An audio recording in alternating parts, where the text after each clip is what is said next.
علی بھی اگلا سوال ہے، کیا رسول اللہ صلی اللہ علیہ وآلہ وسلم کی جانب سے یا اپنے فوت شدہ ماں باپ اور دیگر رشتہ داروں کی طرف سے قربانی دی جا سکتی ہے؟ دیکھیں جی، قربانی کے دنوں میں چند کریٹیکل کوسچن جو ہیں ان میں سے ایک یہ کوسچن بھی ہے۔ لوگ رسول اللہ صلی اللہ علیہ وآلہ وسلم سے اپنی محبت کا اظہار یہ بھی سمجھتے ہیں کہ آپ کی طرف سے جانور قربان کیا جائے۔ محبت کا اظہار تو اس میں تو کوئی بری چیز نہیں ہے، بلکہ یہ تو ہمارے ایمان کا حصہ ہے، لیکن وہ چیز مشروع بھی ہو۔ اس حوالے سے ایک حدیث پیش کی جاتی ہے جامع ترمذی اور سنن ابی داؤد سے کہ مولا علی علیہ السلام ہر سال 2 مینڈے قربان کرتے تھے۔ تو آپ سے کسی نے پوچھا آپ 2 مینڈے کیوں قربان کرتے ہیں؟ انہوں نے کہا مجھے نبی علیہ السلام نے وصیت کی تھی کہ اے علی میرے بعد بھی تم نے 1 مینڈا میری طرف سے قربان کرنا ہے۔ تو ایک میں اپنا کرتا ہوں، ایک نبی علیہ السلام کی طرف سے کرتا ہوں۔ اب یہ روایت جو ہے نا جی، یہ کمزور ہے، اس میں شریک القاضی مدلس ہیں اور ان سے روایت کر رہے ہیں، سما کی تصریح نہیں ہے۔ امام ترمذی نے اس حدیث کو لیا ہے لیکن اس پہ جرح کوئی نہیں کیا ہے، لیکن ساتھ ہی انہوں نے عبداللہ بن مبارک کا قول نقل کیا ہے کہ میت کی طرف سے قربانی درست نہیں ہے، اور اگر کوئی قربانی کرے گا تو وہ صدقہ شمار ہوگی، جس طرح کہ میت کی طرف سے آپ صدقہ اور خیرات تو کر سکتے ہیں نا، میت کو تو ثواب پہنچتا ہے صدقہ اور خیرات کا۔ مسئلہ 74 میرا اصالہ ثواب کے اوپر ریکارڈڈ موجود ہے۔ اور پھر عبداللہ بن عمر فرماتے ہیں کہ جو میت کی طرف سے قربانی کی جائے گی نا، پھر وہ چونکہ صدقہ ہے میت کی طرف سے، وہ سارے کا سارا اللہ کی راہ میں خرچ کرنا ہوگا، اور پھر اس میں امپلائڈ ہے کہ پھر گائے میں حصہ نہیں ڈال سکتا، وہ پورا بکرا ہی میت کی طرف سے دینا ہوگا، اور بیسیکلی وہ قربانی نہیں ہو رہی ہوگی بلکہ وہ صدقہ ہو رہا ہوگا، اور وہ آپ خود نہیں کھا سکتے، اصالہ ثواب کے لیے ہو رہا ہوگا۔ باقی جو لوگ اب اس معاملے میں اجتہاداً کہتے ہیں کہ میت کی طرف سے قربانی ہو سکتی ہے اور نبی علیہ السلام کی طرف سے بھی ہو سکتی ہے، اس کی دلیل وہ پکڑتے ہیں وہ مسلم کی حدیث سے کہ نبی علیہ السلام نے جب چتکبرے مینڈے قربان کیے تو آپ نے الفاظ استعمال کیے، اللہم تقبل من محمد و آل محمد و امت محمد،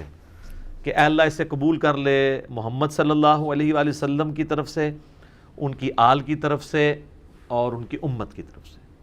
تو یہ تو نبی علیہ السلام کی خصوصیت تھی، کیونکہ النبی اولیٰ بالمؤمنین من انفسہم وازواجہ امہاتہم،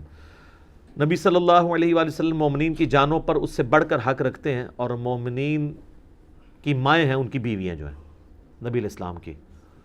اس کانٹیکس میں ایک حدیث بخاری مسلم میں ہے کہ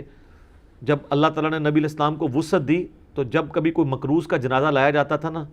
تو اس وسعت سے پہلے تو آپ کہتے تھے کہ جب تک اس کا قرضہ نہیں اترتا میں جنازہ نہیں پڑھاؤں گا، اور جب مقروض کا جنازہ وسعت کے بعد آتا تو آپ فرماتے ہیں کہ قرآن میں آیت ہے النبی اولیٰ بالمؤمنین من انفسہم وازواجہ امہاتہم، تو میں سب سے زیادہ حقدار ہوں کہ میں اس کا قرض اتاروں۔ یعنی آپ علیہ السلام نے یعنی خالی اس رشتے کو اویل نہیں کیا۔ یہاں تو پیری مریدی میں لوگ کیا کہتے ہیں کہ وہ پیر کہتا ہے کہ مرید میرے لیے قربانی کرے کیونکہ میرا اس کی جان سے بڑھ کے اس پہ حق ہے، رسول اللہ کا تو واقعی ہم پہ ہماری جان سے بڑھ کر حق ہے، اور حضور کہہ رہے ہیں حق تو میرا ہے اس کے اوپر، لیکن جب اس پہ اس طرح کا وقت آیا تو میں اس کے روحانی باپ کی حیثیت سے اس کا قرضہ خود اتاروں گا۔ روحانی باپ تو ہے نا امت کے۔ صلاۃ بر محمد و آل محمد، اللہم صلی علی محمد و علی آل محمد۔ تو اس حدیث کے تحت لوگ کہتے ہیں کہ جی وہ جو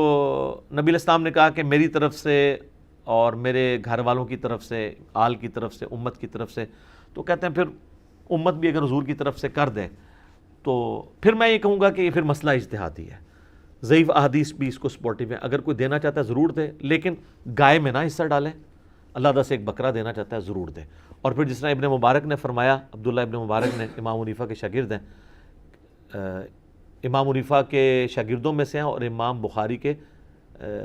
دادا استادوں میں سے، کہ پھر اس طرح کا گوشت خیرات کیا جائے گا۔ باقی یہ ہماری جذباتی ایفیلیشن ہے۔ مجھے بتائیں کہ رسول اللہ صلی اللہ علیہ وآلہ وسلم اس کام سے خوش ہوں گے جو انہوں نے امت کے ذمہ لگایا ہے کہ امت کرے، یا اس کام سے خوش ہوں گے جو امت کے ذمہ لگائے نہیں ہے اور امت دھونس اور زبردستی کے ساتھ اتری ہوئی ہے؟ چلیں اگر آپ مولا علی والی حدیث سے پلی لیتے ہیں، وہ تو مولا علی کی ڈیوٹی لگائی نا، حضور نے امت کو تو نہیں کہا میرے بعد میرے نام کے کرتے رہنا، پھر بھی آپ اگر ان الفاظ پہ بھی جائیں گے تو وہ مولا علی کے لیے۔ اچھا اب آ جائیں یہاں پر، اگر آپ کہیں عام امتی، تو عام امتی کے ذمہ جو کام ہے نا سر، وہ سورۃ الاعراف آپ پڑھ کے دیکھیں، میں نے پہلے بھی کئی دفعہ یہ چیز بیان کی ہے، میں آج پھر بیان کر دیتا ہوں۔ نبی علیہ السلام کا جہاں پہ ذکر خیر آیا نا کہ اگلی کتابوں میں آپ کا ذکر ہے، 157 نمبر آیت ہے اللہ تعالیٰ نے فرمایا اعوذ باللہ من الشیطان الرجیم الذین یتبعون الرسول النبی الامی الذی یجدونہ مکتوبا عندہم فی التوراۃ والانجیل، یہ اس نبی امی کی پیروی کر رہے ہیں جس کا ذکر لکھا ہوا پاتے ہیں اپنے پاس تورات اور انجیل کے اندر، یأمرہم بالمعروف وینہاہم عن المنکر، جو کہ انہیں نیکی کا حکم دیتے ہیں، ان کو برائی سے روکتے ہیں، وَيُحِلُّ لَهُمُ الطَّيِّبَاتِ، اور حلال کر چیزیں ان پر پاکیزہ چیزیں حلال کرتے ہیں، وَيُحَرِّمُ عَلَيْهِمُ الْخَبَائِثَ، اور جو خبیث گندی چیزیں ہیں وہ ان پر حرام کرتے ہیں اللہ کے اذن سے، وَيَضَعُ عَنْهُمْ إِصْرَهُمْ، اور ان پر جو بوجھ تھا وہ ان سے دور کرتے ہیں۔ ظاہر شریعت کی پابندیاں بوجھ نہیں ہوتی ہیں، بلکہ شریعت کی وجہ سے جو خام خواہ کے بوجھ آپ پہ ڈلے ہوتے ہیں وہ اتر جاتے ہیں۔ والاغلال التي كانت عليهم، اور جو ان کے گردنوں میں توق پڑے تھے وہ ان سے دور کرتے ہیں۔ خام خواہ کے ایک ان کی روایتیں چل رہی تھیں، جس طرح یہاں بھی آپ دیکھ لیں، جو ایک اللہ کا ہوتا ہے وہ پھر کسی بابے سے نہیں ڈرتا، اور جو اللہ کا نہیں ہوتا وہ جو قبر دیکھتا ہے، جو جھنڈا دیکھتا ہے اس کے آگے، یہ ڈرائیوروں کو آپ دیکھیں نا، راستے میں جتنے مزار ہیں نا دور سے یوں کرتے جاتے ہیں، یہ ان کی گردنوں میں توق ہے نا، اتنے ڈرے ہوئے ہیں،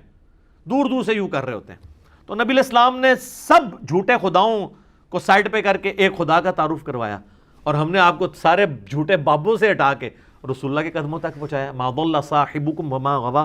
صلی اللہ علیہ وآلہ وسلم۔ پھر اللہ تعالیٰ فرماتا ہے فالذین آمنوا بہ، پس جو لوگ ان پر ایمان لائے، وعزروہ ونصروہ، اور ان کی عزت کی اور ان کی مدد کی، واتبعوا النور الذی انزل معہ، اور پیروی کی اس نور کی یعنی قرآن کی جو ان کے ساتھ نازل ہوا، اولئک هم المفلحون، ایسے ہی لوگ ہیں جو فلاح پا گئے۔ تو اللہ تعالیٰ فرما رہا ہے کہ رسول اللہ صلی اللہ علیہ وآلہ وسلم کے ساتھ محبت کا تقاضا یہ ہے کہ آپ ان پر ایمان لاؤ، قرآن کی پیروی کرو، اور رسول اللہ کی اس کاز میں جس کاز کے لیے وہ دنیا میں آئے ان کی مدد کرو۔ آج بھی رسول اللہ کی آپ نے مدد کرنی ہے، یعنی ان کے دین کی مدد کرنی ہے۔ یہ یعنی رسول اللہ صلی اللہ علیہ وسلم ہمارے محتاج نہیں ہے، لیکن جو ایک روحانی باپ کی حیثیت سے ہم پر حق ہے ان کا، جو بخاری مسلم میں آپ نے یوم النہر کے خطبے میں بھی کہا ہے اور یوم عرفہ کے خطبے میں بھی، کہ کیا میں نے اللہ کا پیغام تم تک پہنچا دیا؟ سب نے کہا یا رسول اللہ پہنچا دیا۔ آپ نے فرمایا اب تمہاری ذمہ داری ہے کہ اس پیغام کو دوسرے لوگوں تک پہنچاؤ۔ پھر 3 دفعہ آپ نے گواہ بھی کیا، اللہم اشہد اللہم اشہد اللہم اشہد، اے اللہ گواہ رہنا، اے اللہ گواہ رہنا، گواہ رہنا، یہ لوگ مان رہے ہیں کہ میں نے پیغام پہنچا دیا۔ تو نبی علیہ السلام اس کو شہادت علی الناس کہتے ہیں، اللہ کے گواہ بن کے انسانیت کے اوپر کھڑا ہونا، ٹھیک ہے۔ تو یہ آپ کی ذمہ داری ہے۔ ہم لوگ یعنی اس ٹینشن میں پڑے ہوتے ہیں کہ میں نے حضور علیہ السلام کے نام کا بکرا کرنا ہے، ٹھیک ہے، یا کوئی شخص انگوٹھے چومنے کو محبت کا اظہار سمجھتا ہے۔ سر محبت کا اظہار اس کو آپ سمجھیں، میں اس کو فیل کر سکتا ہوں، میں ایک ادنا سا انسان ہوں، مجھے میرے ساتھ جو لوگ اٹیچ ہیں، میرے لیے کوئی کھڑا ہو جاتا ہے مجھے تو برا لگتا ہے، یا کوئی میرے لیے جھک جاتا ہے یا مجھے کوئی پروٹوکول دیتا ہے تو مجھے نہیں لگتا اچھا، نہیں لگتا مجھے اچھا وہ بندہ لگ رہا ہوتا ہے کہ جو ہم نے یہ دعوت توحید اور سنت کی دعوت بلند کی ہے اس کے لیے قربانیاں دے رہے ہیں۔ یہ میں اس چیز کو سمجھ سکتا ہوں، ایک چھوٹے سے لیول پہ کام کرنے والا، اور میں اس کو فورس ہی کر سکتا ہوں کہ وہ جو شخص ہماری اس دعوت میں ہمیں سپورٹ نہیں کر رہا اور صرف جو ہے وہ آگے پیچھے پھرنے کے چکروں میں ہے، تو مجھے تو وہ کوئی کچھ بھی کنٹریبیوٹ نہیں کر رہا۔ میرا بازو تو وہ بنا ہوا ہے کہ جو ہم کاز کے لیے اٹھے ہیں اس میں مجھے سپورٹ کرے، تو اس کو مجھے یہ کہنے کی ضرورت نہیں پڑے گی کہ علی بھائی میرے لیے دعا کریں، میرے اندر سے اس کے لیے دعائیں نکل رہی ہوں گی۔ سیدھی سی بات ہے۔ اب جو لوگ بھی سوشل میڈیا پہ ہماری اس دعوت کو عام کر رہے ہیں، میں نے کئی لوگوں کو دیکھا تک نہیں ہے، لیکن میرے دل سے دعا، کوئی اچھا کلپ کسی نے اچھا تھم نیل بنایا، میں اس کے لیے دعا میرے دل سے نکلتی، یار یہ اس کاز میں ہمیں سپورٹ کر رہا ہے۔ تو رسول اللہ صلی اللہ علیہ وآلہ وسلم کے تو ذمے اتنی بڑی ذمہ داری اللہ نے لگائی ہے، وَمَا أَرْسَلْنَاكَ إِلَّا كَافَّةً لِلنَّاسِ بَشِيرًا وَنَذِيرًا، پوری انسانیت کے لیے آپ کو ڈر سنانے والا اور خوشخبری سنانے والا بنا کے بھیجا گیا۔ تو آپ علیہ السلام کی تو خوشی اس میں ہوگی کہ آپ کے ہم میسج کو آگے لے کے چلیں، نہ کہ قربانی کے دنوں میں ہم اس چکر میں پڑ دیں کہ نبی علیہ السلام کے نام کا بکرا کرنا ہے نہیں کرنا۔ کئی لوگ تو ایسے ہیں جو کہتے ہیں ہمارے پاس ایک ہی بکرے کے پیسے تھے تو ہم نے نبی علیہ السلام کے نام کا کر دیا، اپنا کیا ہی نہیں ہے۔ یہ کون سی شریعت پہ عمل ہو رہا ہے؟ تو رسول اللہ صلی اللہ علیہ وآلہ وسلم اس عمل سے خوش ہوں گے جو آپ چاہتے ہیں آپ سے۔ آپ کی عزت کا کوئی بھی معیار جو آپ نے رکھا ہے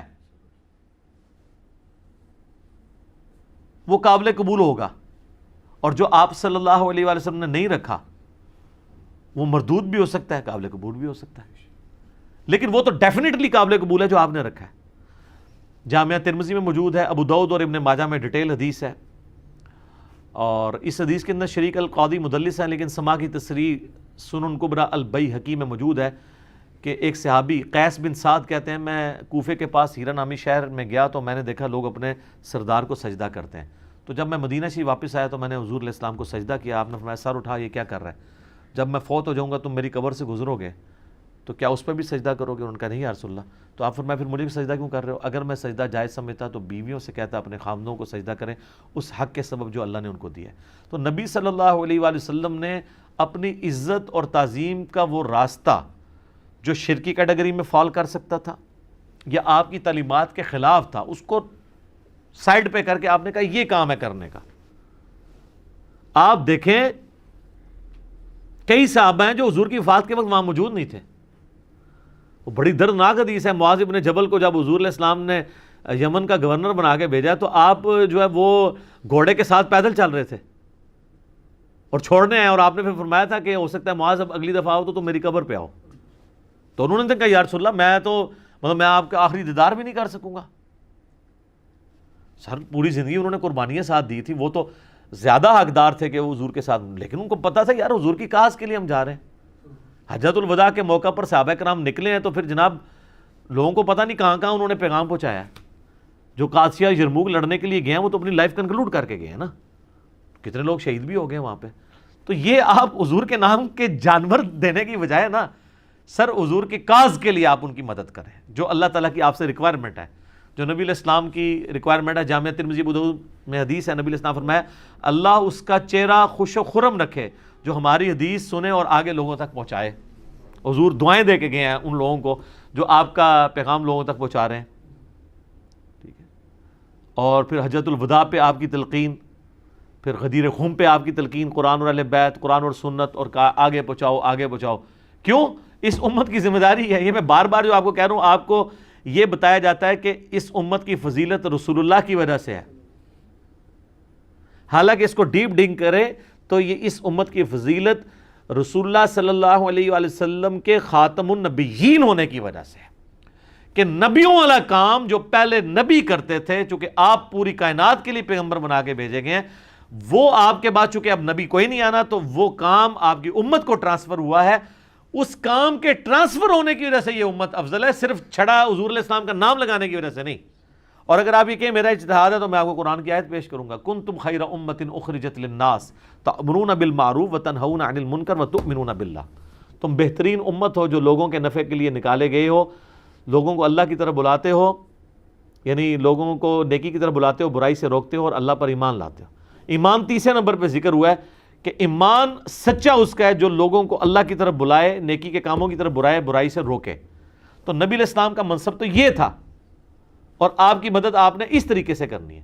یہ حضرت عیسیٰ علیہ السلام اپنے ساتھیوں سے جب کہہ رہے ہیں من انصاری اللہ، تو کوئی مطلب نعوذ باللہ من ذالک کو دنیاوی طور پہ کوئی فوڈ چین کھولنے کے لیے تو نہیں وہ کہہ رہے تھے، دین کے مدد کے لیے۔ تو حواری قال الحواریون نحن انصار اللہ، ہم جو ہیں وہ اللہ کے مددگار، اس کے دین کے مددگار ہیں۔ تو رسول اللہ کے نام کے بکرے قربان کرنے کی بجائے نا آپ دین میں ان کے لیے مدد کریں اور اس دین کے پیغام کو پہنچائیں، یہ ہے کام کرنے والا۔ تو باقی ساری چیزیں تو ثانوی ہیں۔ باقی آپ اصالہ ثواب کے اوپر مسئلہ 74 میرا دیکھ لیں، 10 لاکھ سے زیادہ لوگ وہ یوٹیوب پہ ویڈیو دیکھ چکے ہیں، بلکہ 1.2 یا 1.3 ملین کے قریب لوگ دیکھ چکے ہیں۔ اس میں نے اصالہ ثواب کی ساری شکلیں بیان کی ہیں، تو اس کیٹیگری میں یہ ضرور فال کرے گا۔ قربانی والا مسئلہ جو ہے وہ مختلف ہے، باقی وہ جو حدیثوں سے سہارا لیتے ہیں وہ روایتیں کمزور ہیں، اور پھر زیادہ سے زیادہ مولا علی کی خصوصیت ہوگی۔ اور باقی رہا رسول اللہ کا کہنا کہ محمد آل محمد اور امت محمد کی طرف سے قبول کر، تو یہ نبی علیہ السلام کی خصوصیت ہے، ورنہ تو آپ بھی جب پھر قربانی کریں تو آپ بھی کیا پھر یہ ساتھ کہیں گے کہ میری طرف سے، میرے گھر والوں کی طرف سے، رسول اللہ کی طرف سے اور پوری امت کی طرف سے قبول کر، لہٰذا پوری امت نے کرنے کی ضرورت ہی نہیں ہے، ٹھیک ہے، اس طرح تو نہیں ہے۔ تو اس جو خصوصیت والی چیز ہے اس کو اس طریقے سے دیکھنے کی ضرورت ہے، ٹھیک ہو۔